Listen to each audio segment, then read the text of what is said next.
Ditampilkan pada suatu malam, seorang wanita berlari di tengah hutan sampai akhirnya tiba di sebuah ruangan. Tak lama berselang, wanita itu pun menerima panggilan telepon melaporkan bahwa dia diculik dengan harapan mendapat pertolongan. Namun sangat disayangkan, ternyata yang berbicara dengannya di telepon juga orang yang terlibat, bahkan mungkin otak dari pelaku penculikan. Because you are one of my guests.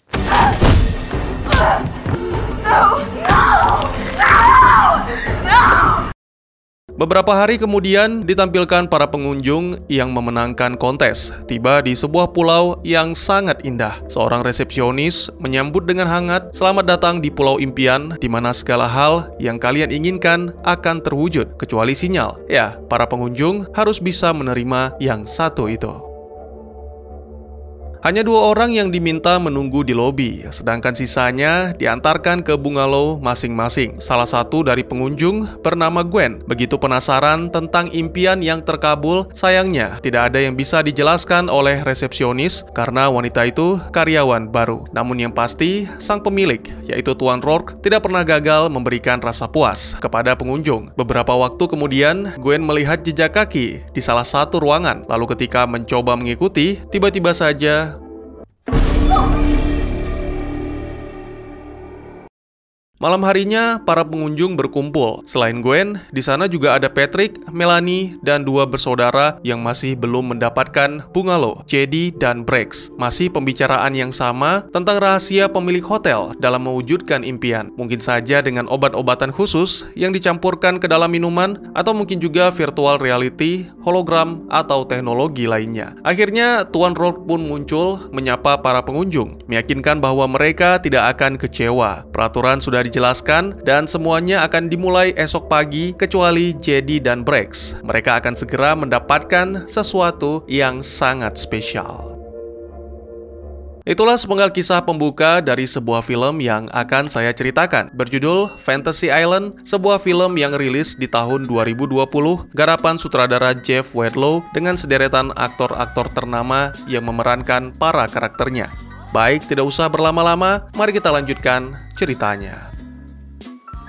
Film dimulai dengan menampilkan Rourke, Jedi, dan Brex yang melewati hutan untuk menuju ke sebuah tempat, di mana sebuah pesta yang tidak hanya menyenangkan bagi Jedi, tapi juga bagi Brex yang agak berbeda. Setelah ditinggalkan oleh Rourke, 2 bersaudara itu pun larut dalam kemeriahan, dan sepintas, tiba-tiba saja Brex melihat sesuatu yang mengerikan.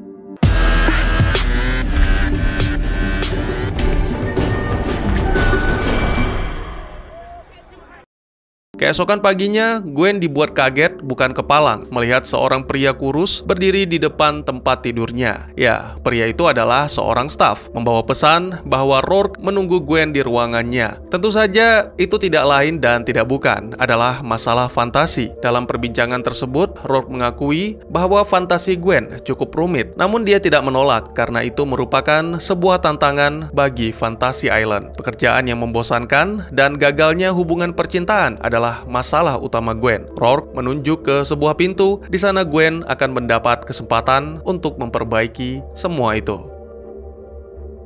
Sangat mengejutkan, ternyata di baliknya ada sebuah restoran mewah yang tidak asing dengan seorang pria yang sudah sangat dikenali. Dia adalah Alan, pria yang lamarannya pernah ditolak oleh Gwen sekitar 5 tahun lalu karena Gwen merasa tidak pantas mendapatkan hal itu. Namun anehnya, pria itu bersikap normal. Bahkan Alan mengaku baru saja bertemu Gwen tadi pagi. Ini benar-benar seperti waktu yang kembali terulang, nyata atau tidak, semua kembali kepada Gwen. Karena begitulah Fantasy Island. Sementara itu ditampilkan Patrick dan Melanie yang saling menceritakan tentang fantasi mereka. Patrick ingin menjadi tentara yang terlibat dalam aksi, namun sayangnya sang ibu tidak mengizinkan. Sedangkan Melanie adalah korban perundungan ketika masa-masa sekolah. Itu selalu menghantuinya sampai sekarang dan ingin membalasnya. Tentu saja itu sangat sulit dikabulkan, tapi Melanie tetap berharap, sama halnya seperti menonton film horor atau menaiki roller coaster. Terkadang manusia membutuhkan sesuatu yang menegangkan.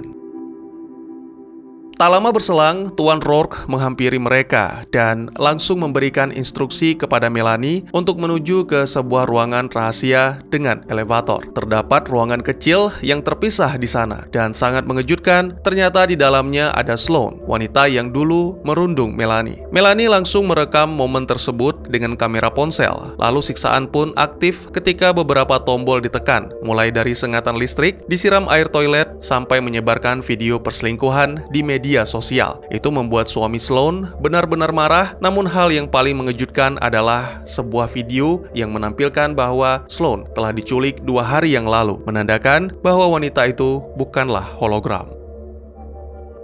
Berpindah ke Patrick yang kini mendapat kesempatan ikut dalam sebuah misi rahasia militer. Mendadak dia dikagetkan oleh kemunculan pria misterius yang memberi peringatan bahwa pulau itu tidak seindah yang dibayangkan. Belum sempat menyelesaikan kalimatnya, pria itu sudah kabur karena datangnya para tentara. Mereka langsung menangkap Patrick karena telah berbohong tentang misi rahasia. Dua bersaudara, Jedi dan Brex, benar-benar menghabiskan malam dengan bersenang-senang. Namun Jedi sendiri masih teringat akan sang mantan. Mereka putus karena hal konyol yang dilakukan Jedi bersama Brex. Sejak saat itu, Brex merasa bersalah karena selalu menyusahkan sang kakak. Namun Jedi sendiri merasa kehadiran Brex membuat hidupnya menjadi penuh warna.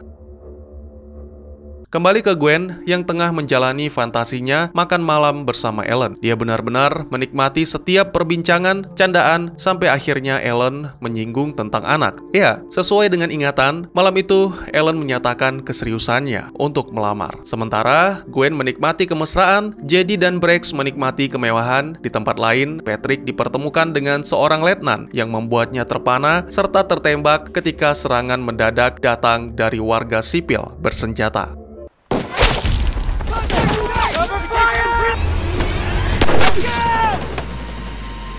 Hal mengerikan juga dialami oleh Melanie karena Rourke sama sekali tidak merespon. Akhirnya wanita itu mengelabui Algojo untuk menyelamatkan Sloane.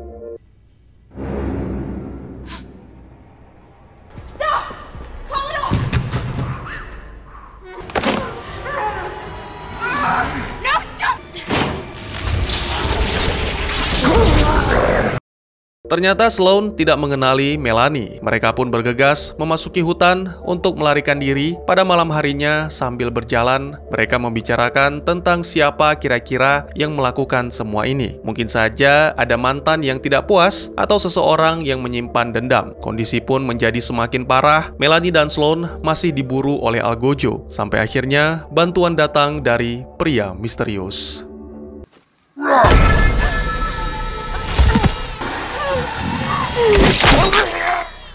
Unless your fantasy is to die, you better come with me.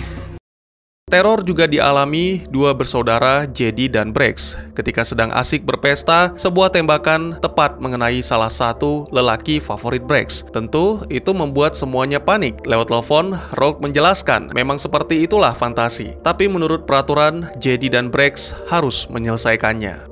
So what do we do? We surrender!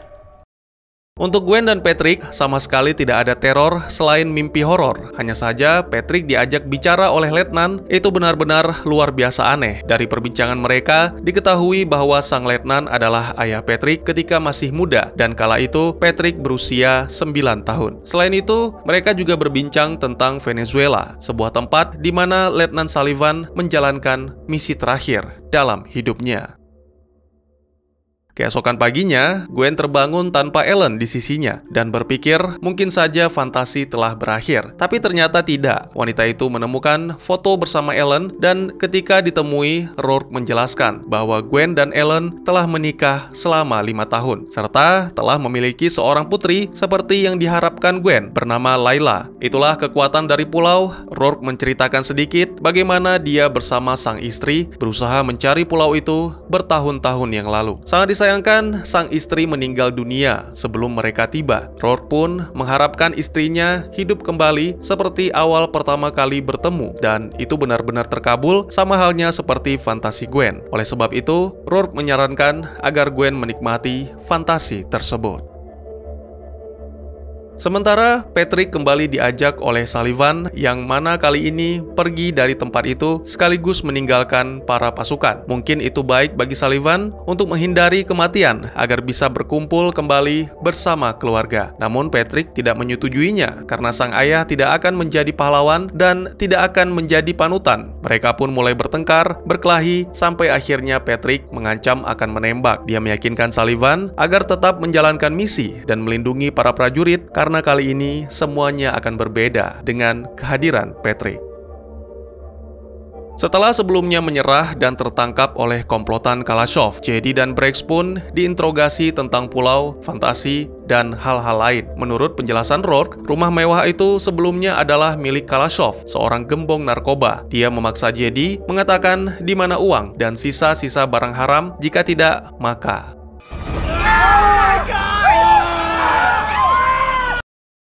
kembali ke Melanie dan Sloan yang masih mengikuti pria misterius. Setelah berjalan semalaman, pria misterius itu membawa mereka ke sebuah gua yang penuh dengan keanehan dan ular laut. Sampai akhirnya tiba di ruangan dengan batu yang memancarkan fantasi. Pria misterius menjelaskan semuanya, mulai dari namanya, Damon, seorang detektif swasta yang dibayar untuk menyelidiki rahasia fantasi oleh seseorang yang terobsesi dengan pulau itu. Segalanya indah ketika pertama kali tiba. Putri Damon yang telah meninggal hidup kembali, namun seketika semua itu berubah seperti mimpi buruk. Putri Damon menjadi zombie berdarah hitam yang mana diyakini berasal dari batu ajaib. Kini Damon telah mengetahui rahasianya dan meminta Melanie kembali ke hotel untuk menghubungi pilot agar menjemput mereka. Ya, secara tidak langsung itu mengungkap rahasia Melanie kepada Sloan bahwa wanita itu sebenarnya adalah salah satu dari pengunjung Fantasy Island.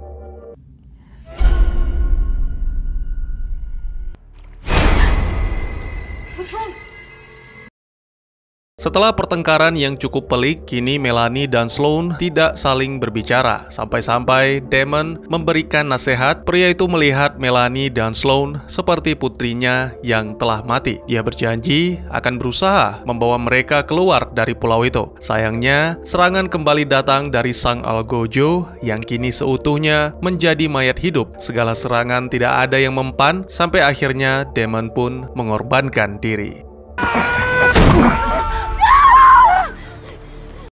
Di hotel, ketika sedang menikmati fantasi, tiba-tiba saja Gwen tersadar bahwa dia tidak pantas mendapatkan kebahagiaan tersebut dan mungkin bukan itu fantasi yang diinginkan. Setelah ditolak Rourke karena peraturan tidak memperbolehkan pengunjung mengubah fantasi, Gwen kembali ke bungalow mendapatkan saran dari resepsionis bernama Julia. Menurut wanita itu, Gwen tidak perlu mengubah fantasi karena fantasi yang sama masih tetap berlaku. Saran itu benar-benar berhasil.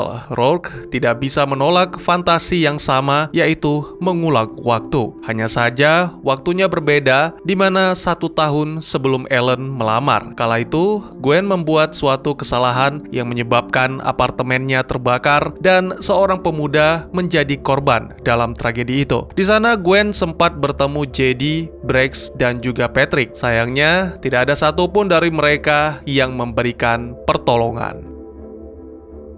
Dua bersaudara sepakat akan menuruti apa yang diminta oleh Kalashov dan Brex yang dipilih untuk mengantar komplotan itu ke ruang bawah. Ternyata itu hanyalah tipuan. Kalashov tanpa sadar telah membawa Brex ke gudang senjata sehingga kini pria itu memiliki senjata kelas berat.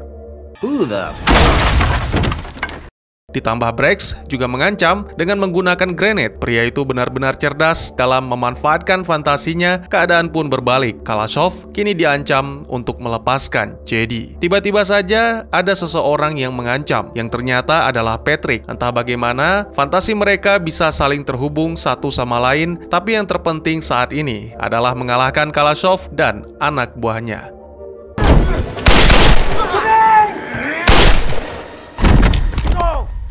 God, that was close. Di tempat lain, Letnan Sullivan berhasil menyelamatkan JD dan para wanita yang mengurung diri di dalam panic room. Tak lama kemudian, semuanya pun berkumpul. Alangkah terkejutnya mereka melihat kelompok Kalashov hidup kembali, lalu mulai membunuh JD dan semua tentara. Pada momen inilah, Sullivan berkorban bukan demi prajurit, tapi demi putranya.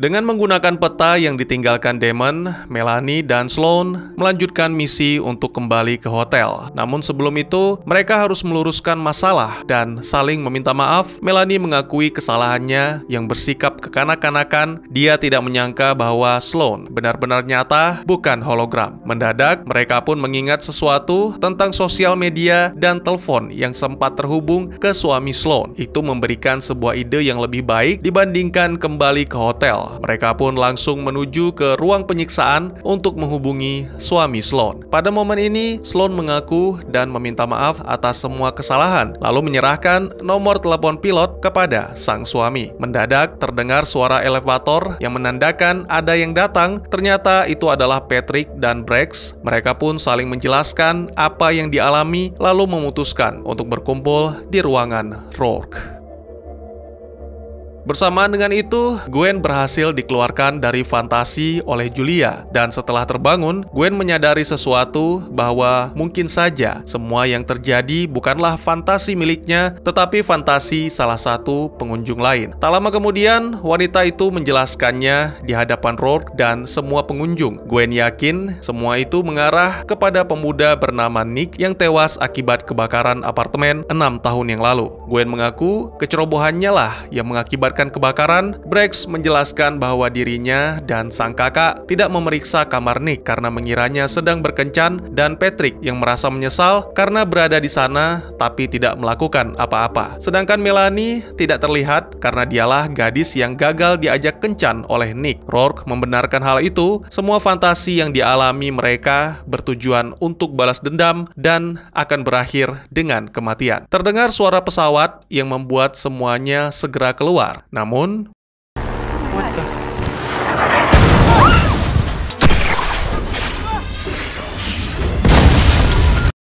semuanya melarikan diri ke dalam hutan, berdiskusi, mencari jalan keluar. Melanie mengingat sebuah penjelasan Damon tentang batu ajaib di dalam gua yang menjadi sumber kekuatan pulau. Mungkin saja dengan menghancurkan batu tersebut akan mengakhiri semua fantasi. Mereka pun bergegas mengikuti arah pada peta serta menyiapkan grenade untuk meledakkan batu tersebut.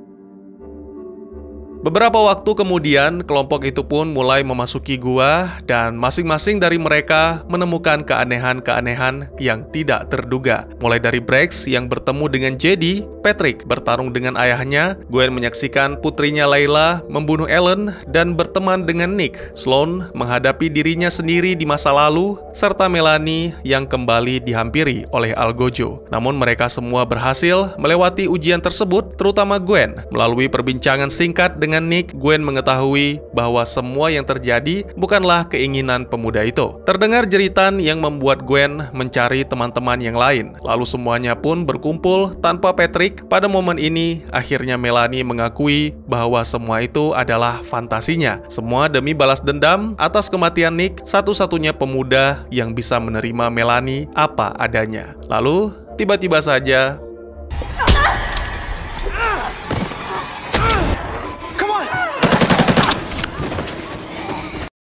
setelah berhasil melarikan diri dari Melanie dan para algojonya, Gwen, Brex, dan Sloan akhirnya tiba di ruangan batu. Sesaat sebelum Gwen meledakkan grenade, Rourke datang menghampiri, berharap Gwen tidak melakukan hal itu karena akan melenyapkan Julia. Ya, resepsionis itu sebenarnya adalah istri Rourke. Pria itu hanya menginginkan Julia kembali seperti pertama kali bertemu. Oleh sebab itu, Julia hanya mengenal Rourke sebagai atasan. Penjelasan tersebut didukung oleh Melanie. Rourke bagaikan jin dan pulau adalah lampu ajaibnya. Jika menolak permintaan pengunjung, maka fantasi Rourke akan lenyap. Mungkin itu adalah sebuah siksaan atau mungkin juga neraka bagi Julia yang selamanya bangkit dari kematian, namun Rourke tetap pada pendirian. Sampai akhirnya Julia datang untuk menyadarkan. Rourke harus berbuat sesuatu karena para tamu sedang dalam bahaya.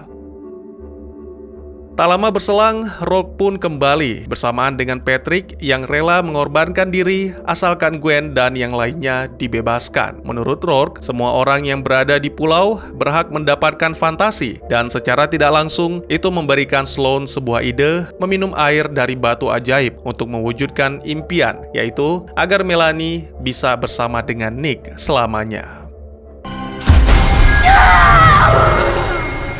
Get back!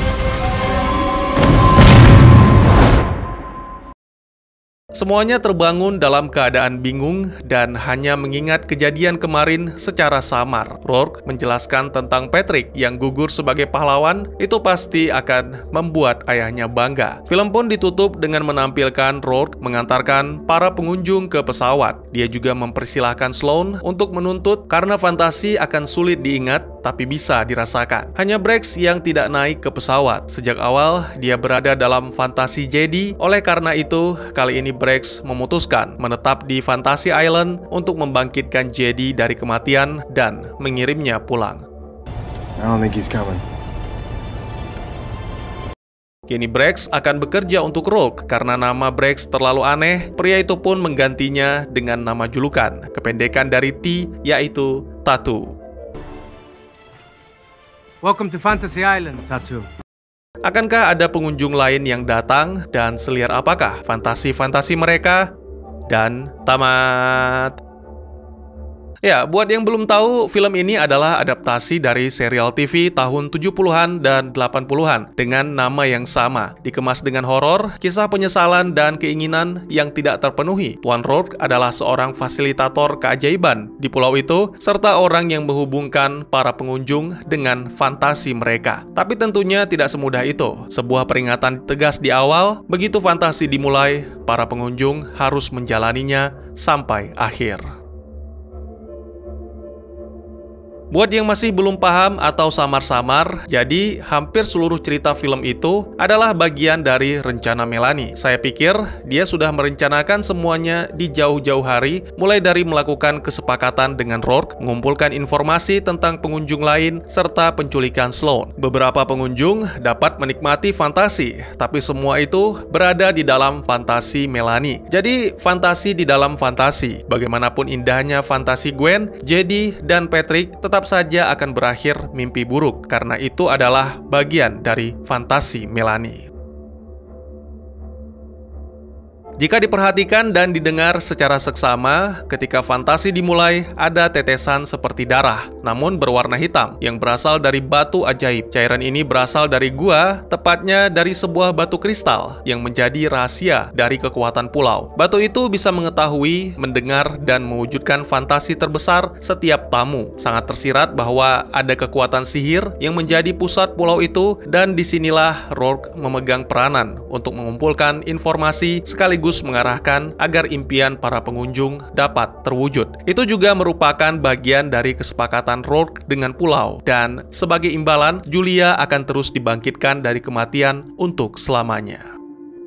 Kesepakatan yang sama juga ditawarkan untuk Brex. Seperti yang kita tahu, saudara tirinya yaitu Jedi meninggal akibat tertembak saat fantasinya berlangsung. Sebelumnya, ketika diselamatkan oleh tentara, Jedi sempat bertekad akan pulang dengan selamat untuk menemui sang mantan serta meminta maaf atas segala kesalahan dan kekonyolan. Jadi ceritanya, Jedi dan pacarnya bernama Jenny putus gara-gara pas hari ulang tahun Jedi dan Brex bermain video game bersama sambil mabuk-mabukan seharian. Ya, meskipun sudah sama-sama dewasa, Brex masih tinggal bersama Jedi. Brex diusir oleh orang tua mereka karena ketahuan agak berbeda dalam tanda kutip. Itu membuatnya selalu merasa bersalah. Oleh karena itu, momen fantasi tidak hanya untuk mewujudkan impian sang kakak, tapi juga sebagai sebuah penebusan dan melepaskan diri dari ketergantungan terhadap Jedi. Selain itu, momen terakhir juga mengungkap asal-usul nama panggilannya, yaitu T, kependekan dari Tattoo. Dan sebagai informasi, dalam serial TV, Tattoo adalah pria kecil yang merupakan asisten Tuan Rourke.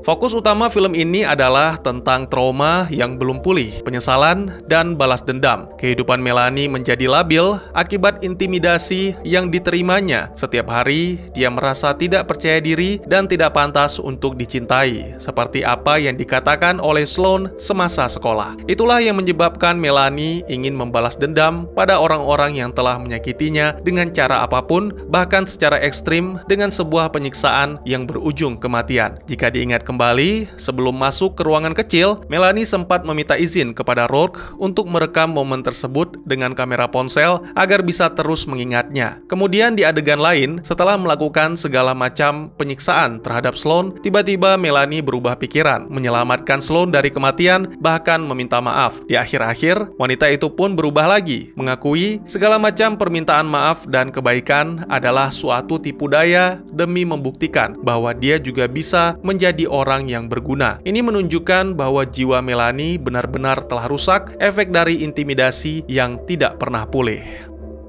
Fokus lainnya adalah penyesalan yang dialami karakter Gwen. Perasaan bersalah membuatnya benar-benar kehilangan keinginan untuk merasakan kebahagiaan dalam hidupnya karena Gwen yakin bahwa dia tidak pantas mendapatkan cinta. Ini berefek pada gagalnya hubungan asmara, termasuk rencana pernikahan dan memiliki anak bersama lelaki idaman. Sama halnya dengan Patrick yang sejak kecil sudah mengidolakan sang ayah sebagai pahlawan, dia ingin menjadi seperti ayahnya. Namun sang ibu selalu melarang sampai berefek pada saat bertugas sebagai polisi. Jadi saya pikir fantasi Patrick sebenarnya bukan hanya menjadi tentara, tapi menjadi pahlawan seperti ayahnya untuk menebus kesalahan 6 tahun yang lalu. Saya tidak berpikir bahwa fantasi adalah sesuatu yang horor. Memang benar, fantasi tidak selamanya indah. Tapi menurut saya, tidak akan berakhir dengan kematian. Siapa pula yang berfantasi mau meninggal? Seperti yang sudah saya jelaskan, fantasi Gwen, Jedi, dan Patrick menjadi buruk karena memang bagian dari fantasinya Melanie. Melanie menolak berfantasi seperti Rourke karena dia tidak menginginkan Nick yang tidak nyata. Jadi wanita itu memanfaatkan sumpah Rourke kepada pulau untuk melakukan balas dendam. Ini yang horor, karena semua fantasi yang baik maupun yang buruk bisa dikabulkan. Pria detektif bernama Damon juga sebenarnya berfantasi dengan indah, yaitu kehidupan putrinya. Namun semuanya berubah menjadi mimpi buruk karena ulahnya sendiri yang mencoba mencari tahu dan menerobos masuk ke dalam gua. Seperti kata pepatah, keingintahuan bisa membunuhmu. Maksud saya, sejak awal sudah dikatakan, itu adalah fantasi. Nyata atau tidaknya tergantung pada keyakinan masing-masing tamu. Jadi rasanya tidak perlu untuk mencari tahu asal-muasalnya. Toh jika yang Anda ingin adalah sesuatu yang nyata, maka terimalah kenyataan itu. Tidak perlu berharap impian menjadi nyata. Sampai saat ini belum ada, tapi peluangnya sangat terbuka untuk sequel ataupun spin-off. Karena ya pada dasarnya, Fantasy Island adalah serial televisi dengan ragam cerita dan permasalahan yang berbeda-beda di setiap episodenya. Sama seperti Star Trek. Mungkin segitu saja teman-teman. Seperti biasa, kalian sangat dipersilahkan untuk berkomentar, bertanya, ataupun merequest film selanjutnya yang akan kita bahas. Bisa lewat kolom komentar, atau bisa juga via DM ke Instagram saya di @tekugusto. Insya Allah pasti akan saya baca. Mari kita jadikan kolom komentar sebagai sarana penambah wawasan dan menciptakan jalinan persaudaraan, bukan malah menjadikannya sebagai tempat pembulian sehingga menciptakan permusuhan. Jangan lupa untuk dukung terus channel ini dengan cara share, like, dan subscribe karena dukungan dari kalian sangat berharga bagi saya demi perkembangan channel ini. Saya Gusto, sampai jumpa di video selanjutnya. Tetap semangat, tetap bersyukur setiap hari. Dadah!